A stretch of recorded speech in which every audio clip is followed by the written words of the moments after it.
के बाद एक corona war room research team हमारे लिए कई रिसर्च भी लेकर के आ रही है। पहले तो आप ये देखें कि कोरोना आखिरकार किसकी साजिश है। साइंटिस्ट बिंग ल्यू की हत्या कर दी गई है। वुहान में सबसे पहले कोरोना की पुष्टि हुई है और ये जो साइंटिस्ट हैं ये चाइनीज मूल के हैं। कोरोना से यूएस में सबसे ज्यादा मौत हुई है और ऐसा बताया जा रहा है कि अमेरिका की कोई साजिश हो सकती है इस साइंटिस्ट को मारने में। चीन पर शक की सुई इसलिए क्योंकि वुहान की लैब से ही कोरोना वायरस निकला था। 1918 में स्पेनिश फ्लू यूएस से ही फैला था और इसके बारे में भी ये जो अमेरिकन जो चीनी मूल के साइंटिस्ट हैं ये काम कर रहे थे।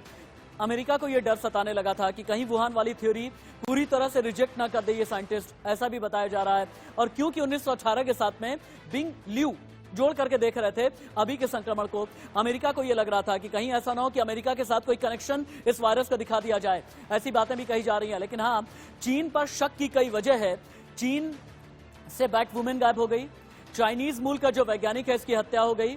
आपको याद होगा कि वुहान की लैब में किस तरह से फ्रिज और फ्रीजर उसकी सील टूटी हुई थी। इन सभी को लेकर के कहा जा रहा है, बहुत कई सवाल उठाए जा रहे हैं। लेकिन इन सभी खबरों के बीच हमारी टीम ने एक और रिसर्च तैयार की है, यानी चूहे के जरिए भी कोरोना का इलाज ढूंढा जा रहा है। चूहे के जरिए नीदरलैंड के जो वैज्ञानिक हैं ये किसी भी तरह से ये कोशिश कर रहे हैं कि किस तरह चूहे के जरिए एंटीबॉडीज को डेवलप किया जाए।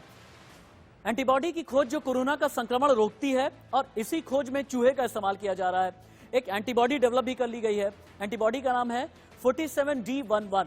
मैं फिर से रिपीट करूंगा, एंटीबॉडी का नाम है 47D11। ये एंटीबॉडी क्या करती है, वायरस के स्पाइक प्रोटीन को जकड़ करके ब्लॉक कर लेती है। वायरस का ये स्पाइक प्रोटीन क्या है आगे आपको बताएंगे और दिखाएंगे। इसे क्यों जकड़ लिया जाता है, ये किस तरह से इंसान की कोशिकाओं पर अटैक करती है, ये भी आपको बताएंगे और दिखाएंगे।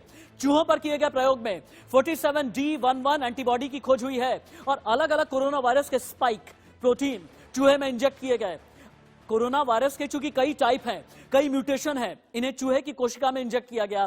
फिर रिसर्चर्स ने कोरोना को हराने वाली चूहे की 51 एंटीबॉडीज को अलग कर दिया, यानी जो प्रतिरोधक क्षमता डेवलप करने वाली एंटीबॉडीज है इन्हें अलग कर लिया गया और इनमें से 51 पर रिसर्च हुई और रिसर्च में यह पता चला है कि ये देखें आप, रिसर्च में यह पता चला है कि 47D11 ये एंटीबॉडी ही संक्रमण को रोकने में सफल रही है। नीदरलैंड्स के वैज्ञानिकों ने इस तरह की चीजें इजाद की हैं।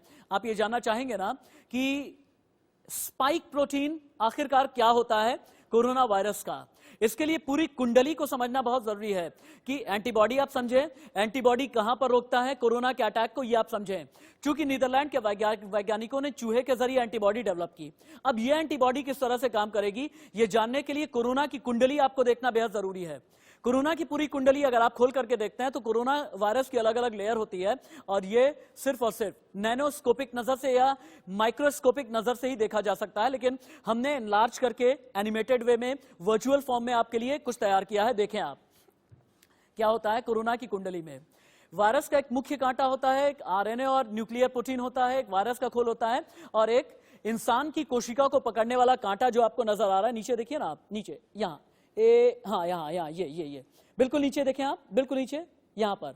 यहां अगर आप देखेंगे जो ये कांटा आपको बिल्कुल नीचे नजर आ रहा है ना, इंसान की कोशिकाओं पर अटैक करने वाला कांटा, इसी कांटे पर ही जो नीदरलैंड के वैज्ञानिकों ने चूहे के जरिए एंटीबॉडीज डेवलप की हैं, इसी कांटे का अटैक रोका जाएगा इंसान की कोशिकाओं से और इस तरह से यह कहा जा रहा है कि कोरोना का इलाज ढूंढा जा रहा है। और इसीलिए हम ये कह रहे हैं कि कोरोना का ये मूषक संहार है। लेकिन कई लोग तो ऐसे हैं जिन्हें शराब भी पीनी है, जिन्हें कतार भी लगानी है, दिल्ली से लेकर के गाजियाबाद तक, लखनऊ से लेकर के मुंबई तक।